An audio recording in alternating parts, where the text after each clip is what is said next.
जुलै 2025 ला कमिशनरांच्या आदेशाने 55 लोकांची अट बंधनकारक करण्यात आली आणि या कचरा ठेकेदारांनी, या कचरा माफियांनी प्रत्येक प्रभागामध्ये 55 लोक लावावे अशा प्रकारचे आदेश निघाले।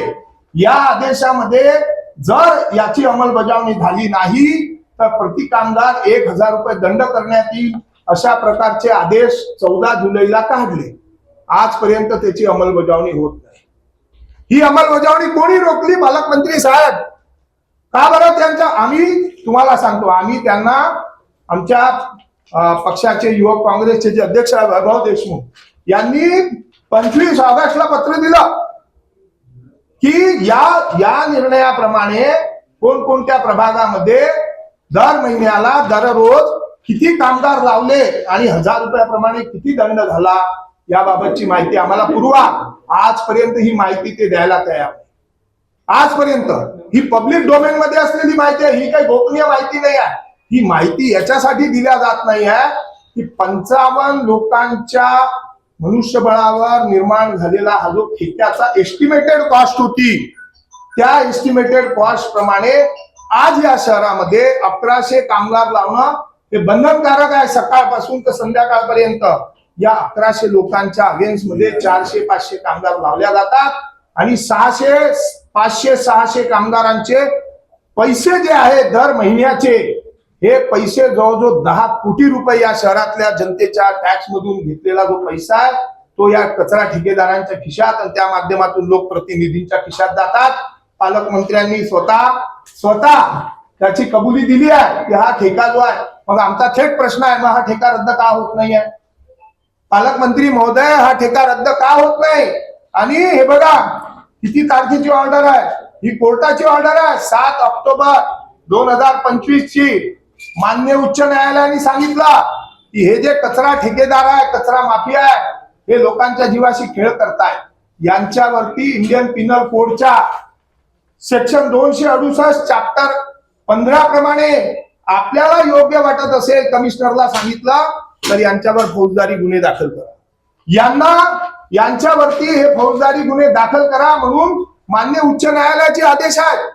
मग हे या कंत्राटदारांवर, या कचरा माफियांवर, या लोकप्रतिनिधींनी इथे बसवून ठेवलेल्या अशा प्रकारच्या कंत्राटदारांवर अशा प्रकारचे गुन्हे दाखल करण्यापासून कोणी रोखलाय याचं उत्तर पालकमंत्र्यांनी दिलं पाहिजे। आणि पालकमंत्री आज असं म्हणतात की 55 आम्ही कचरा मुक्त करू। आज जो कंत्राट आहे, तुम्हाला सांगतो, आज सुद्धा जो कंत्राट दिला कोणार्क या कंपनीला, त्यांना जुन्या सगळ्या सोयी सुविधा वापरण्याची मुभा कोणी दिली आणि का दिली? कंत्राटामध्ये जर नाही तर फक्त पैसे खायचे आणि पूर्ण टक्केवारी कमिशन आपापल्या घरात न्यायचं, कचऱ्यातून लोकांचा जीव धोक्यात टाकायचा, लोकांचं आरोग्य धोक्यात टाकायचं। या सगळ्या प्रश्नांचं उत्तर पालकमंत्र्यांनी दिलं पाहिजे। आमचं म्हणणं असं आहे की हे सगळ्याचा सगळा जो जाहीरनामा आहे हा पूर्णपणे अमरावती शहरातल्या लोकांच्या जखमेवर मीठ चोळणारा आहे। या शहरातला त्यांनी सेकंडरी सिटीजन बनवून ठेवला आहे। या शहरातल्या नागरिकांना दुय्यम वागणूक मिळल्या जाते। अमरावती हे शहर विदर्भातलं दुसरं सर्वात मोठं शहर आहे, जिथे डिव्हिजनल हेडक्वार्टर आहे, विभागीय कार्यालय असलेलं आयुक्तांचं।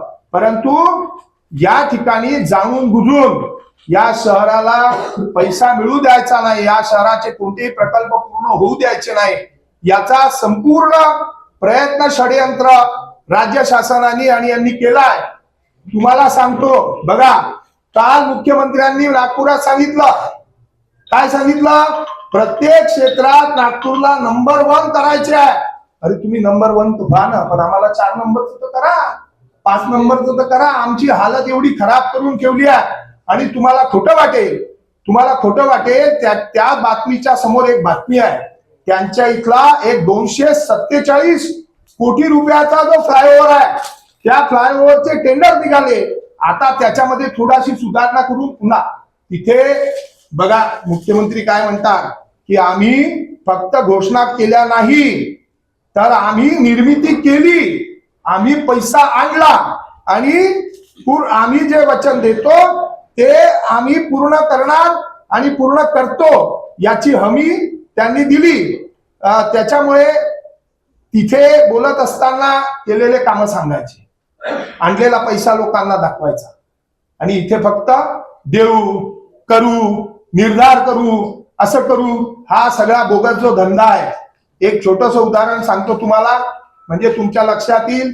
हा नागपूरचा त्यांचा प्रचाराचं हे आहे, पॉम्पलेट आहे, वचननामा आहे. अशा परिस्थितीमध्ये त्यांनी पूर्ण केलेल्या याची पूर्ण यादी त्यांनी याच्यात दिली. अमृत योजनेखाली 315 कोटीची नवीन पाणी पुरवठा योजना आम्ही केली. आमची 942 कोटीची पाईपलाईनची पकडलेली आहे, रुपया द्यायला तयार नाही. 957 कोटी रुपयाची south and south west Nagpur sewage project प्रगती पथावर आहे. आमच्या भुयारी गटर योजनेबद्दल ते एक शब्द बोलायला तयार नाही, एक शब्द बोलायला तयार नाही या भुयारी गटर योजनेच्या बद्दल. त्या ठिकाणी त्यांनी सांगितलं 4700 द्या. 4700 सफाई कामगार जे आहे त्यांच्या इथले, विलासभाऊ तुम्ही नेते आहे त्यांचे, त्यांनी नियमित केलाय, रेग्युलर केले 4700 सफाई कामगार. आणि त्यांना लाड पागेचे या कमिशनचा पगार सुद्धा सुरू झालाय. आमच्या इथे किती दिवसापासून स्वच्छतेचे जे जागा रिक्त आहे त्या जागा भरायला परवानगी दिल्या जात नाही, या विशेष बाब म्हणून सुद्धा परवानगी दिल्या जात नाही. तेव्हा या शहराला, आणि बघा इथे त्यांच्या तिथं 60,000 नागरिकांसाठी मालकी हक्काचे पट्टे दिले. किती? 60,000 मालकी हक्काचे पट्टे दिले. आम्हाला काही, आमच्या इथले लोक चक्रा मारून मारून थकून गेले आहे, हरीशभाईला माहित आहे. हे सगळं तुम्ही हे जर वाचाल ना त्यांचं, आम्ही योग्य वेळी याच्यावर परत आमचे नेते बोलणारच आहे. पण अशा पद्धतीने हा जो कबुलीनामा त्यांनी दिलेला आहे किंवा त्यांनी हे शहर बर्बाद आणि अधोगतीकडे नेलं. आणि वरून ते जे म्हणतात, काल पत्रकार परिषदेत बोलत असताना पालकमंत्री असं म्हणाले की काँग्रेसच्या कार्यकाळामध्ये या शहराचा विकास झाला नाही. हे फ्लायओव्हर, हे मोठे मोठे रस्ते, या शहरातल्या सर्व विकासाच्या सर्व क्षेत्रात झालेला जो विकास आहे त्या विकासाचे तुम्ही सगळे लोक साक्षीदार आहे. जेव्हापासून राज्यामध्ये भारतीय जनता पक्ष आणि महायुतीचं सरकार आलाय आणि जेव्हापासून अमरावती शहराच्या महानगरपालिकेत यांची सत्ता होती तेव्हापासून यांनी हे शहर बर्बाद केलेलं आहे. आणि माझा आरोप आहे की मुद्दामून जाणून बुजून अमरावतीला बर्बाद केल्या जात आहे, जेणेकरून येणारी इन्व्हेस्टमेंट जी आहे, गुंतवणूक जी आहे, ती संपूर्ण गुंतवणूक फक्त नागपुरात झाली पाहिजे. लोकांना नागपुरातच आणल्या गेलं पाहिजे, अमरावतीला कोणती गुंतवणूक आली नाही पाहिजे. याच्यात त्यांनी एक उल्लेख केलाय, तो राहून गेला माझा सांगायचा. ते म्हणतात की आम्ही फार मोठे उद्योग या ठिकाणी आणले, लोकांना म्हणजे यांना आपल्या सुशिक्षित बेरोजगार लोकांना हातभार. ते असं म्हणतात, नांदगाव पेठ येथील पंचतारांकित औद्योगिक वसाहतीत मुख्यमंत्री देवेंद्र फडणवीस यांच्या आशीर्वादाने टेक्सटाईल झोन सुरू झाला आहे. त्या झोन मधले किती उद्योग बंद झाले आहेत याचा लेखाजोखा सुद्धा पालकमंत्र्यांनी देण्याची गरज आहे. जे सुरू आहे ते शेवटच्या घटका का मोजून राहिले याचा सुद्धा लेखाजोखा त्यांनी त्या ठिकाणी देण्याची गरज आहे. आणि पंतप्रधान कोणता आहे तो मित्रा याच्यामध्ये जे त्यांनी कबूल केलेलं टेक्सटाईल पार्क आहे त्याची अजून वीटही लागली नाही, कोणत्याही प्रकारचं त्याच्यामध्ये प्रोग्रेस झालेला नाही. 3 वर्ष झाले, नुसती घोषणा झालेली आहे. या सर्व प्रश्नांचं उत्तर पालकमंत्र्यांनी दिलं पाहिजे. आणि या सर्व याच्यावर आम्ही अमरावतीच्या जनतेला आवाहन करणार आहे की असे फसवे, खोटारडे, कमिशन खाणारे सारे जे नेते आहेत, टक्केवारीवाले, यांच्या या खोट्या आश्वासनाला बळी न पडता यांचा हा जो कबुलीनामा आहे या कबुलीनामा लक्षात घ्या आणि यांना 15 तारखेच्या निवडणुकीमध्ये धडा शिकवा. धन्यवाद. 2 दिन में हमारा वचननामा आएगा.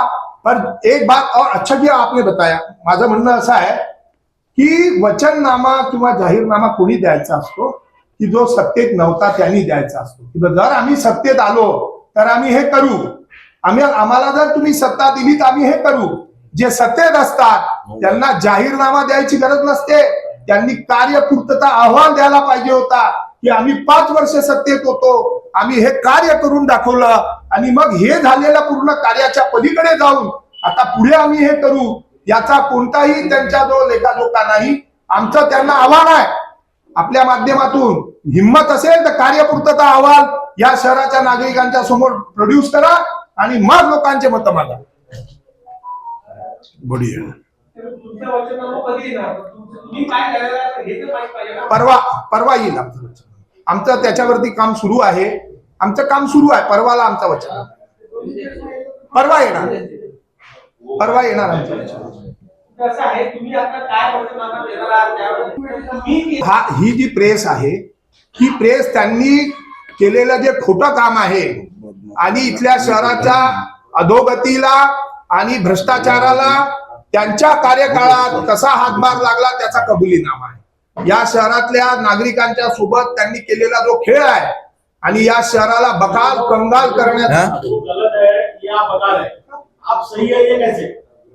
तो आप हम गलत है ये बताइए ना. हम तो बता रहे थे आपको. आप गलत है ये आप बता रहे, वो गलत है आप बता रहे, आप सही कहा ये बताइए. अरे हमने नहीं, ये साफ सफाई के इसमें हम गलत है. साफ सफाई के इसमें तुम सब लोग भुगत रहे, क्या हो रहा है? साफ सफाई के इसमें गलत है, हम गलत है. 5 साल से उनकी सत्ता, 4 साल प्रशासक सब टेंडर मैनेज करने के लिए पावर है, नहीं साफ सफाई का टेंडर प्रशासक के कार्यकाल में क्या हुआ ये आपको सबको मालूम है. अभी जो हम गलत है, साफ सफाई का कहाँ गलत है? अभी क्या उन्होंने क्या बोला कि साफ सफाई, क्या बोला उन्होंने साफ सफाई में? वो खुद ही बोल रहे हैं. उन्होंने क्या साफ खुद सफाई ही बोल रहे हैं में कि साफ कचरा मैनेज हो गया, ठीक है, मैनेज किया करके. मेरा सवाल स्पेसिफिक है. बोलिए. क्या हो गया? अभी आपने पॉलिटिकल आरोप लगा दिए, आपने भाजपा पे आरोप लगा दिए. मैंने नहीं लगाया, वही खुद बोल रहे हैं. अरे वो बोल रहे ना, सुनो ना. अरे आप सुन ही नहीं रहे. आपने पढ़ा नहीं क्या जाहीरनामा? क्या लिखा? देखो क्या बोला आहे. अमरावती मनपातील प्रशासकीय कारभाराच्या काळात विविध पक्षाच्या नेत्यांनी देखो. आपापल्या कंत्राटदार नेमून शहराच्या स्वच्छतेची वाट लावली. हम नहीं बोल रहे हैं, खुद पालक मंत्री बोल रहे हैं उनके जाहीरनामा में. देखो अब ये गलत है, आप बोलो उनका ये बोलना गलत है करके. नहीं लगाई भाई. आप आपकी भूमिका क्या है? हम बता रहे ना, हम परसों हमारा वचन, हमारी तो भूमिका रखी ना हमने कि ये जो जाहीरनामा है ही फसवणूक आहे आणि त्यांच्यामध्ये हिंमत असेल तर त्यांनी कार्यपूर्तता अहवाल द्यावा. भ्रष्ट झालेली संपूर्ण अमरावती महानगरपालिका प्रशासकाच्या काळात झालेले टेंडर मॅनेजमेंट, कचरा माफिया, भूमाफिया, गुंड आणि यांच्या ताब्यात गेलेलं शहर मुक्त करण्यासाठी कोणतीही पावलं न उचलणाऱ्या लोकांना या शहरातील नागरिकांना मत मागण्याचा नैतिक अधिकार नाही, ही आमची भूमिका आहे. 8 वर्ष आरोग्य 5 वर्ष तुम्ही सुद्धा सत्तेत होते ना. पण आमच्या वेळेला जे झालं तेच तर सांगतोय ना तुम्हाला भैया. 55 लोकांची अट कोणाच्या कार्यकाळात होती सांगा? कोणाच्या कार्यकाळात होती आणि का काढल्या गेली? प्रशासकाच्या राजवटीत. त्यातून हे जे गबन केलं गेलं, हे जे चालू आहे याचं त्यांनी स्वतः हे दिलंय ना.